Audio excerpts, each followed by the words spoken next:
As is too often the case with ancient church history, is we can't be as certain as we'd like to be.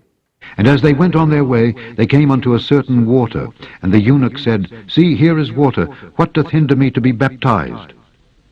And Philip said, If thou believest with all thine heart, thou mayest.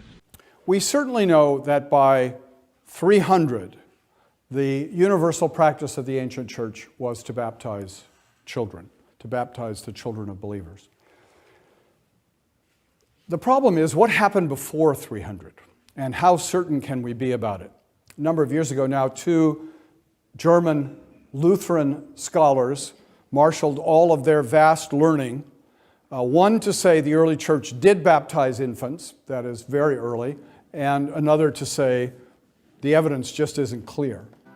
Biblical baptism. Now you say, what does biblical baptism mean? Acts chapter 8, are you there? Look at verse 36. I want to show you just real quickly what biblical baptism is. Acts 8:36. And as they went on their way, they came unto a certain water, and the eunuch said, See, here is water. What doth hinder me to be baptized?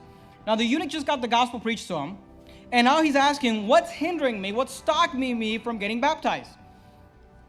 And Philip said, If thou believest with all thine heart, thou mayest. So according to the Bible, how do you get scripturally baptized? Well, it happens after you believe. Because he said, what doth hinder me baptized? And the answer to the question is, if thou believest with all thine heart, thou mayest. And he answered and said, I believe that Jesus Christ is the Son of God. Right there, we do away with infant baptism. Because unless your 6-week-old is able to stand up and say, I believe that Jesus Christ is the Son of God, and understand it, newsflash, 6-week-olds aren't even condemned, all right? If they die, they go to heaven. Salvation, baptism happens after salvation. Notice verse 38. Not only is baptism after salvation, it's also by immersion. Look at verse 38. And he commanded the chariot to stand still, and they went down both into the water, both Philip and the eunuch, and he baptized them. Notice he doesn't say he grabbed a cup of water and poured it over his head.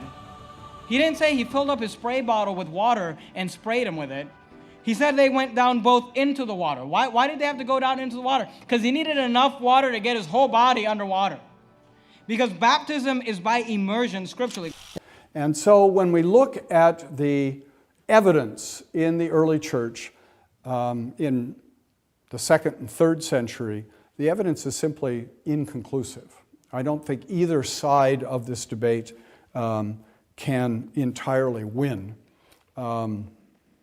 Which is okay, because in the end of the day, history doesn't answer this question. The Bible answers the question. Theological reflection on the Bible answers that question. See, here is water. What doth hinder me to be baptized? And Philip said, If thou believest with all thine heart, thou mayest. And that's really the way it ought to be.